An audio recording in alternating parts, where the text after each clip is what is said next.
Kira-kira 2 di antara 3 pasien yang menjalani cuci darah itu adalah penyakit hipertensi dan diabetes. Ketika pompanya turun, mungkin yang sirkulasi tinggal 2 liter, otomatis ginjal tidak dapat makanan, tidak dapat nutrisi, tidak dapat darah dengan baik, fungsinya juga akan menurun.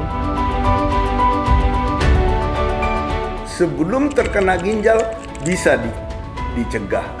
Sesudah terkena bisa diperlambat. Karena kita sudah punya teknik-teknik khusus dan teknologi yang sangat canggih, sehingga fungsi ginjal tetap bisa terjaga dengan tindakan tersebut.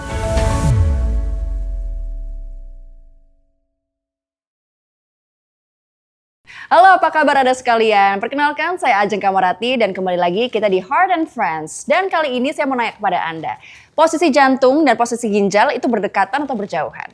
Kalau Anda berpikir jantung dan ginjal itu berjauhan, yes, mereka memang tidak sejajar ya. Tetapi dengan posisinya yang berjauhan ini ternyata mereka terkait loh. Nah, bagi Anda yang lagi cemas-cemas nih, aduh jantung saya sehat nggak ya? Ginjal saya sehat nggak ya? Apa ya hubungannya sehingga mereka ini terkait? Nah, untuk itu saya akan berbincang kali ini dengan 2 dokter. Yang bersama saya kali ini ada 2 narasumber yakni Dr. Arwin Saleh Mangku Anom, spesialis jantung dan pembuluh darah FIHA, dan juga Dr. Tunggul Diapari Situmorang selaku spesialis penyakit dalam, konsultan ginjal, hipertensi, Vinasim. Halo dok. Halo.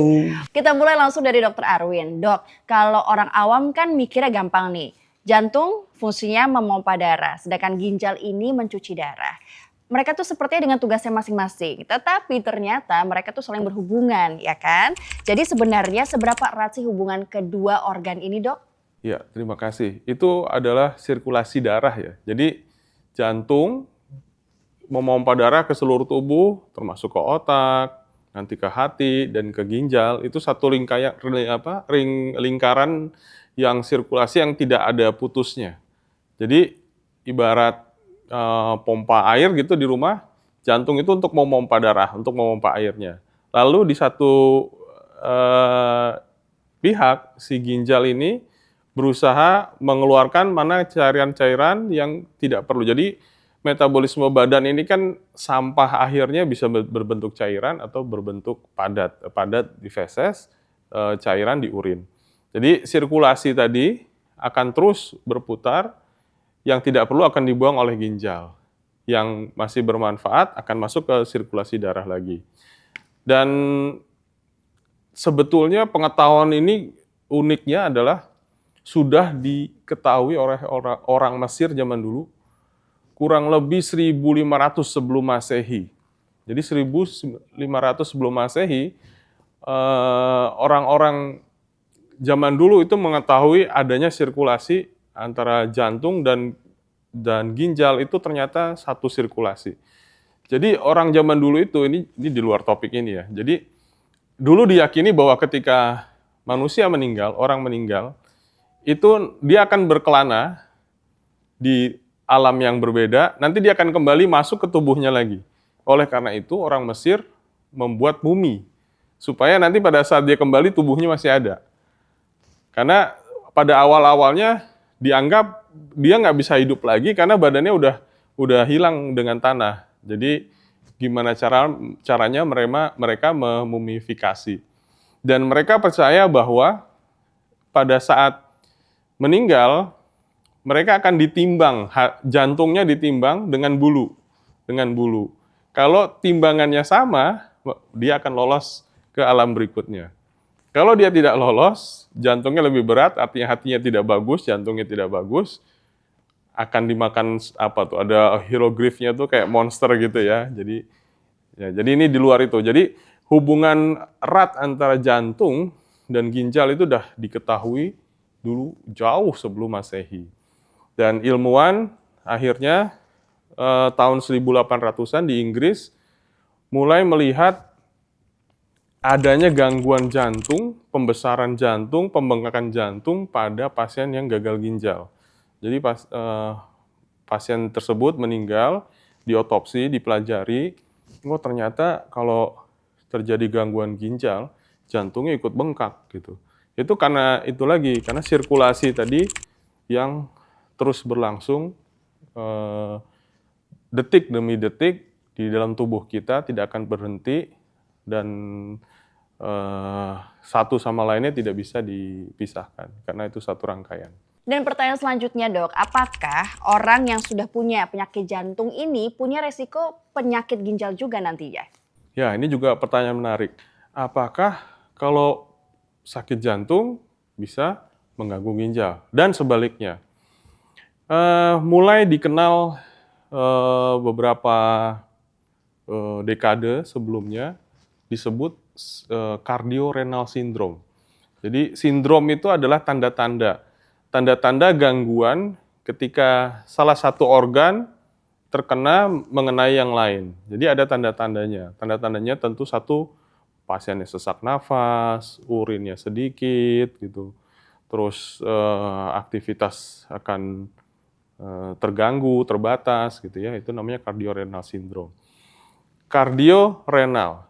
Jadi kardio itu jantung, kalau ada gangguan jantung karena pompa jantungnya yang tadinya, jantung itu memompa 5 liter dalam 1 menit, 5 liter darah. Ketika pompanya turun, mungkin yang sirkulasi tinggal 2 liter, otomatis si ginjal tidak dapat makanan, tidak dapat nutrisi, tidak dapat darah dengan baik, fungsinya juga akan menurun. Jadi itulah yang disebut cardiorenal syndrome. Tapi kalau dibalik, renal cardio syndrome ada juga. Kalau yang tadinya fungsi ginjal ini mengeluarkan cairan yang tidak diperlukan, dia fungsinya terganggu, cairannya nggak bisa keluar, urinnya tidak bisa keluar, menumpuk di dalam badan, sirkulasinya yang harusnya cuma 5 liter menjadi berkali lipat, misalkan 15 liter karena nggak bisa keluar. Si jantung lama-lama pompanya juga jadi payah, oleh karena itu jantungnya jadi membesar. Jadi cardiorenal syndrome atau sindrom renal cardio syndrome itu sama saja tergantung mana duluan yang terganggu. Nah, sekarang kita menuju ke pasien dengan gagal ginjal kronis. Nah, bagaimana pasien dengan gagal ginjal kronis ini bisa punya penyakit jantung, dok? Apa hubungannya? Dan tindakan jantung itu tetap bisa dilakukan nggak sih? Nah, ini juga salah satu dilema yang bertahun-tahun sampai akhir-akhir ini kita mulai ada titik cerah ya. Jadi pada pasien yang mengalami gangguan ginjal secara kronik, proses aterosklerosis. Aterosklerosis itu penuaan pembuluh darah. Penuaan pembuluh darah atau pengapuran gitu ya. Pembuluh darah yang tadinya mulus, di dalamnya mulai timbul plak, mulai timbul pengapuran. Nah, pada pasien gangguan ginjal, proses itu menjadi lebih cepat dibanding orang yang tidak gagal ginjal. Oleh karena itu, yang paling terdampak pada organ jantung itu adalah pembuluh darah koronernya. Pembuluh darah koroner itu ini jantung, pembuluh darah koroner itu di luar jantung, jantungnya mompa. Di luar jantung ini gunanya pembuluh darah koroner itu memberikan nutrisi. Kalau yang kiri depan memberikan nutrisi di jantung bagian depan, yang samping di jantung yang samping, yang kanan jantung yang kanan. Bayangkan kalau si pipa tadi menyempit, jadi nutrisinya akan terganggu si jantung tadi. Jadi pompanya akan turun, pasiennya akan nyeri dada. Dan dilemanya, untuk melihat pembuluh darah koroner, kita harus memasukkan zat kontras dengan satu CT scan. CT scan, pasiennya baring, lalu disuntikan sejumlah kontras tertentu, dan biasanya bisa 30-50 cc, cukup banyak. Sehingga baru bisa terlihat pembuluh darah koroner, oh ada penyempitan. Nah, masalahnya si bahan kontras tadi itu harus dikeluarkan, dieskresikan lewat ginjal. Ginjal yang sudah terganggu akan tambah terganggu dengan beban tadi. Nah, itulah adalah momok yang selama ini dihadapi oleh pasien-pasien gangguan ginjal yang tidak bisa apa-apa nih kalau ada penyempitan, curigaan penyempitan koroner. Dokter takut untuk cari tahu karena harus menggunakan kontras. Nah, saat ini kita membuat suatu teknik-teknik tertentu dan saya salah satu dokter di Indonesia yang mengembangkan teknik-teknik ini.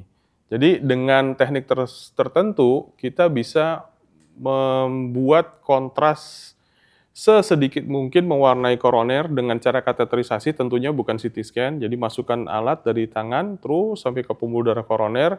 Kita bisa semprotkan sedikit mungkin, tapi kita bisa melihat koronernya dengan cukup.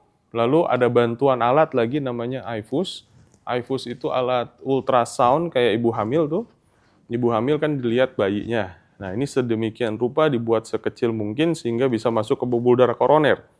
Setelah dimasukkan, kita bisa melihat dari layar komputer iFuse-nya, kita bisa lihat, oh pembuluh darahnya ada plak di sini, ada penyempitan di sini, ukurannya berapa. Jadi dengan itu kita tidak lagi menggunakan kontras pada saat tindakan. Nah, kesimpulannya adalah saat ini ketika penderita penyakit gagal ginjal kronis dan curiga ada penyempitan koroner, itu tidak lagi menjadi momok, tidak lagi menjadi isu, karena kita sudah punya teknik-teknik khusus dan teknologi yang sangat canggih, sehingga fungsi ginjal tetap bisa terjaga dengan tindakan tersebut. Apabila pasien yang sudah punya gagal ginjal misalnya dok ya, dan penyempitan pada pembuluh darah koroner, tapi nggak mau dilakukan tindakan, ini sering kejadian kan ya dok ya.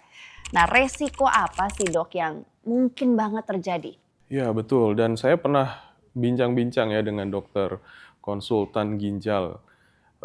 Ternyata pasien-pasien kelompok gangguan ginjal ini meninggalnya atau penyebab kematiannya adalah satu, serangan jantung, kedua, aritmia. Aritmia ini gangguan listrik jantung. Jantung itu ada listriknya sehingga dia bisa berirama, bisa memompa dengan baik. Tapi kalau dia ada gangguan ginjal, biasanya elektrolit yang terganggu, dia bisa jantungnya kejang. Kalau kejang, nggak mompa, ya orangnya bisa ambruk, bisa pingsan. Satu lagi, serangan jantung tadi, akibat dari aterosklerosis yang cepat. Nah, kalau tidak mau diapa-apakan, memang resiko itu menjadi meningkat. Lalu juga pada penderita yang paling sering kami jumpai di poli itu, pasien datang ke kami karena pada saat hemodialisa, pada saat darahnya ditarik gitu melalui alat, tensinya drop. Karena mungkin kaitannya dengan pompa jantung tadi yang sudah melemah karena tidak mau diapa-apakan. Jadi akhirnya tarikan darahnya, cuci darahnya tidak optimal. Sehingga pasiennya juga setelah cuci darah masih ada sisa sesak, masih sisa rasa tidak nyaman gitu. Jadi ya memang sayang sekali ketika pasien tidak mau diapa-apakan, padahal teknik-teknik saat ini baik untuk gangguan aritmia ataupun gangguan koroner itu sudah sangat advance atau sangat maju teknologinya. Karena banyak sekali ya dok ya, kita ketahui banyak orang-orang yang takut nih maju mundur, aduh di treatment nggak ya, atau diobatin nggak ya. Nah, apakah dokter sendiri punya pesan-pesan khusus bagi para penonton, orang-orang yang masih maju mundur untuk melakukan treatment dok? Mungkin karena mereka takut atau ragu-ragu. Penyakit jantung itu biasanya tidak berdiri sendiri, karena penyakit jantung juga disebabkan salah satunya oleh diabetes, darah tinggi, kolesterol. Artinya penyakit pembuluh darah lah. Penyakit pembuluh darah itu, pembuluh darah kan dari atas kepala sampai ujung kaki. Jadi ketika ada gangguan pembuluh darah, termasuk di koroner, tidak menutup kemungkinan ada gangguan pembuluh darah di otak, bisa jadi stroke. Gangguan di usus, ususnya bisa ileus atau berhenti bekerja sehingga harus operasi. Gangguan ginjal, berhenti bekerja, urinnya tidak keluar. Kaki harus diamputasi. Jadi biasanya penyakit pembuluh darah itu tidak berdiri sendiri. Dan pada penderita, khususnya pada topik kita saat ini adalah gangguan ginjal, jika ada gangguan ginjal, saat ini tindakan untuk terapi lebih lanjut seperti pasang cincin atau gangguan aritmia harus diablasi, itu sama sekali tidak lagi momok bagi penderita gagal ginjal karena teknologi yang sudah sedemikian maju, pengetahuan kami, skill kami sudah terasah dengan baik, sehingga walaupun tindakan diperlukan, insya Allah akan tetap aman bagi fungsi ginjalnya. Kalau misalnya ada pasien yang punya gangguan ginjal, akan ada resiko gangguan jantung juga nggak? Atau bagaimana sih dok hubungannya? Iya, saya kira ini yang penting diketahui ya. Jadi jantung dan ginjal merupakan dua organ vital di samping organ vital yang lain, katakanlah paru dan hati. Tapi kedua organ ini mempunyai hubungan yang sangat erat sekali. Ya, dia berhubungan secara bidireksional, langsung ya, direct. Jadi ada gangguan jantung kalau terjadi secara tiba-tiba, maka pada saat itu juga akan bisa menyebabkan ada gangguan ginjal yang tiba-tiba juga. Karena apa? Apa yang dikerjakan oleh ginjal adalah hasil output daripada jantung. Jantung memompa memompa darah ke seluruh tubuh, antara lain ke ginjal. Di ginjal, maka dia disaring, dibuang toksik-toksiknya, racun-racunnya. Jadi kalau pompanya kurang, maka langsung pekerjaan ginjalnya itu bisa mandek tuh. Jadi mereka nggak bisa, ginjal tuh nggak bisa nyaring racun. Betul, gitu ya? aliran darahnya kurang, maka ginjalnya pun kurang oksigen, maka dia akan terganggu. Jadi di samping pekerjaannya terganggu, organnya sendiri terganggu. Sehingga ada yang kita sebut dengan cardiorenal syndrome. Artinya kedua organ ini sangat berkaitan erat secara langsung. Gangguan jantung yang tiba-tiba akan juga mengakibatkan gangguan ginjal yang tiba-tiba dan sebaliknya. Nah, perbaikannya juga begitu. Kalau gangguan jantung ini bisa diperbaiki, maka dampaknya yang tadi ke ginjal juga akan baik sebagaimana mestinya. Dan juga apabila ada gangguan ginjal yang akut, katakanlah akut renal failure, gagal ginjal mendadak, bisa jantungnya juga akan menjadi terganggu secara mendadak. Kalau nanti ginjalnya bisa diperbaiki, maka dia juga recovery-nya akan baik. Jadi berkaitan banget ya? Berkaitan sekali. Nah, ada orang nih yang kalau misalnya dikasih obat penyakit jantung karena mungkin ada gangguan jantung, lalu dibilang nanti ginjalnya juga rusak loh. Nah, ini gimana nih? Nah, itu yang perlu diluruskan. Dan setiap pasien maupun keluarga yang datang di kami, di divisi ginjal hipertensi, itu selalu kami tekankan. Tapi masyarakatnya mendengarnya yang lain. Karena selalu di persepsi masyarakat itu adalah makan obat banyak, maka ginjalnya akan rusak. Nah, dalam kaitan sakit jantung dan sakit ginjal, ini salah. Justru obat untuk memperbaiki jantung juga memperbaiki ginjal. Dan sebaliknya.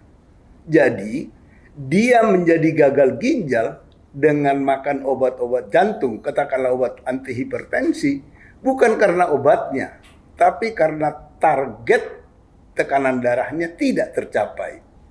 Juga obat-obat gula misalkan, dia dimakan oleh orang-orang yang berpenyakit gula, kemudian dia menjadi gagal ginjal, bukan karena obatnya, tetapi karena target dari obat-obat itu, jadi pengobatannya belum mencapai targetnya, sehingga ginjalnya akan rusak. Bukan karena obatnya. Sehingga makan obat jantung, obat gula, obat ginjal, itu harus mencapai target yang sudah ditetapkan. Dan tidak akan rusak ginjalnya oleh obat-obat itu. Nah, kalau misalnya obat-obatan memang tidak memperburuk kondisi ginjal, apa sih hal-hal yang bisa memperburuk sebenarnya kondisi ginjal itu? Nah, khusus mengenai ginjal tentu yang memperburuk adalah kalau hidrasinya kurang. Airnya kurang. Kurang minum. Iya, tapi bukan juga berarti harus minum sangat banyak. Minumnya yang cukup. Sering diinterpretasi karena dokternya bilang tidak boleh ya cairannya kurang. Maksudnya dehidrasi itu. Karena itu langsung ginjalnya memang akan rusak. Nah, sehingga diinterpretasi berarti lebih bagus banyak minum. Enggak juga. Minum yang cukup. Berapa sih yang cukup itu? Sebenarnya kita sudah diciptakan oleh Tuhan, kalau air kurang, kita haus. Jadi, kalau haus berarti perlu minum. Gitu. Dan itu minumnya harus air putih ya dok ya? air putih lebih baik, bukan harus. Jadi air putih itu tidak ada kandungan-kandungan yang lain kecuali mineral ya. Jadi itu lebih baik, tidak akan membuat macam-macam. Tapi bukan berarti cairan yang lain juga nggak bisa, tergantung dari kebutuhan dan kepentingannya. Dan ada penyakit yang lain apa tidak. Jadi yang penting saya kira bahwa jumlah air yang dikonsumsi itu cukup. Berapa sih cukupnya? Tadi kita katakan kalau haus. Atau secara praktis, berapa jumlah urinenya, katakanlah kencingnya 1000 cc, maka dia butuh 1500-an di daerah tropis ya. Kalau dikatakan dari segi angka-angka, maka kebutuhan basal dari manusia itu 30 cc per kilogram berat badan.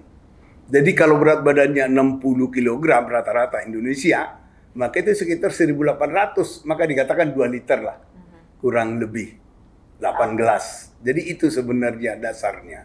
Nah, tadi kan dokter mengatakan rata-rata orang Indonesia. Sebenarnya gimana sih penyakit ginjal yang rata-rata orang Indonesia itu pernah atau biasanya banyak dialami di Indonesia? Ya, jadi sebenarnya penyakit ginjal di Indonesia ya sama seperti gambaran seluruh dunia. Tapi di Indonesia karena kita masih negara yang sedang berkembang, maka penyakit-penyakit infeksi masih cukup banyak. Antara lain misalnya yang disebut dengan glomerulonefritis, radang ginjal, atau batu ginjal yang terinfeksi, atau yang lain-lain. Tapi pada umumnya di seluruh dunia, penyebab gagal ginjal atau ya penyebab penyakit ginjal yang terbanyak adalah di luar ginjal itu sendiri, yaitu hipertensi dan diabetes. Data di kita di Indonesian Renal Registry dikatakan bahwa hipertensi lebih banyak dibandingkan dengan hipertensi. Tapi kalau keduanya digabung, kira-kira 2 di antara 3 pasien yang menjalani cuci darah itu adalah penyakit hipertensi dan diabetes. Jadi itu merupakan hal yang sebenarnya bisa diatasi.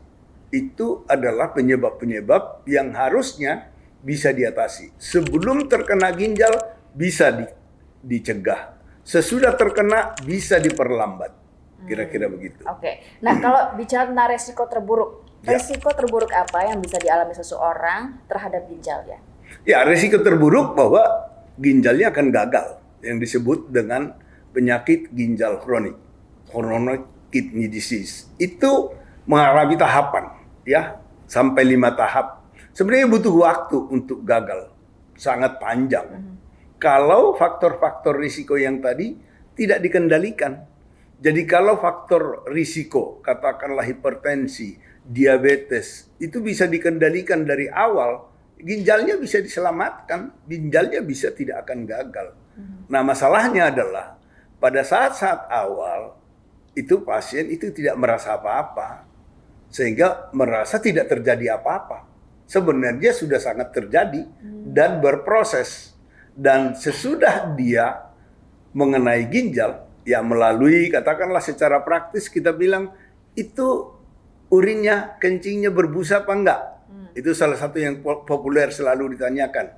Itu artinya apa? Artinya bahwa penyakit dasarnya, apakah itu hipertensi, apa itu diabetes, sudah mempengaruhi ginjalnya, sudah kena. Walaupun fungsinya masih normal. Dan sekali dia sudah kena, maka dia akan berjalan, ongoing proses. Sehingga pada saat-saat seperti itu yang kita upayakan adalah memperlambat tidak sampai dengan gagal ginjal. Dan harusnya bisa, kalau kerjasama yang baik antara pasien, dokter, dan keluarga, ya. Oke. Jadi semuanya juga harus terinformasi dengan baik ya, Dok, ya? Betul. Oke. Tadi kan dokter mengatakan bahwa jantung dan ginjal ini sangat amat berkaitan. Betul. Nah, apakah dokter punya tips kepada para penonton sekalian ini bahwa bisa kok jantungnya dijaga kalau walaupun punya penyakit ginjal yang kronis? Apa yang harus dilakukan? Betul. Jadi kalau kita lihat data-data, sebenarnya semua orang yang sampai mengalami gagal ginjal, penyakit ginjal kronik itu sudah pasti terkena jantung. Kematian orang yang sakit ginjal adalah serangan jantung, bukan sakit ginjalnya, tapi jantung. banyak orang yang tidak sampai gagal ginjal tapi sudah mengalami kematian sebelum itu karena serangan jantung. Sehingga pada setiap orang dengan kelainan ini, dan umumnya kan penyebabnya sama tuh. Yang tadi, dua yang paling besar adalah diabetes dan hipertensi. Itu akan merusak ginjal, itu akan merusak jantung, merusak saraf, dan seterusnya. Jadi harus dicegah dari awal. Nah, setiap orang dengan gangguan fungsi ginjal, apalagi sudah stage 3, stage 4, stage 5, stage 5 itu tahap 5 yang sudah dianjurkan untuk cuci darah, maka jantungnya harus memang sudah diperiksa, pasti sudah ada kelainan dan harus disesuaikan. Nah, obat-obatannya juga harus secara kontinu, ya, baik obat jantungnya maupun obat ginjalnya. Dan sekali lagi, obatnya tidak menjadi penyebab gagal ginjalnya. Itu yang harus diingat ya. Itu yang harus diingat. Berdasarkan fakta yang ada. Karena kedokteran itu harus evidence-based medicine. Tidak boleh hanya direka-reka begitu. Harus ada faktanya. Berdasarkan itu, kita terapkan kepada pasien kita. Sehingga ketakutan yang berlebihan itu terhindar. Tapi juga ketidakhati-hatian juga perlu tidak terjadi. Ya, jadi pasien juga terinformasi secara Betul. holistik ya dok ya, nggak bingung juga bagi Tidak pasien bingung. ya. Kalau para penonton di rumah ini sudah punya riwayat penyakit jantung misalnya, apakah dokter punya 3 pesan khusus yang penting banget untuk dilakukan bagi para penonton yang sudah punya riwayat ini dok? Nah, banyak mitos atau ya di media sosial ya, hati-hati kalau makan banyak obat, nanti ginjalnya rusak. Ada betulnya, ada tidaknya. Betul kalau obat-obatan tersebut belum ada uji klinisnya atau obat-obatan untuk ngilangi sakit gigi, ngilangi sakit lutut misalkan. Tapi kalau obat-obat untuk jantung itu studi klinisnya udah bertahun-tahun dan dibuktikan dengan sampel atau populasi yang jutaan orang. Jadi obat-obatan yang diberikan pada pasien jantung itu relatif aman. Dan sebaliknya justru kalau punya sakit jantung, obatnya tidak diminum, ya lama-lama ginjalnya jadi rusak. Karena itu tadi, fungsi jantungnya yang udah jelek, dia nggak mau minum obat, makin jelek, sirkulasi ke ginjalnya tidak bagus, nutrisi ke ginjalnya tidak bagus, ya makin jelek. Jadi justru obat jantung harus diminum, tekanan darahnya harus diturunkan. Ya, demikian. Jadi terbalik ya, justru harus obat jantung harus diminum terus supaya jantungnya terpelihara, pompa jantungnya baik, nutrisinya baik. Terima kasih dokter atas Baik. ilmunya, sharingnya juga. Semoga kita semua sehat ya dok ya. Iya. Terima kasih. Dan pemirsa, itulah akhir dari bincang-bincang kita di Heart and Friends kali ini. Sampai jumpa di bincang selanjutnya.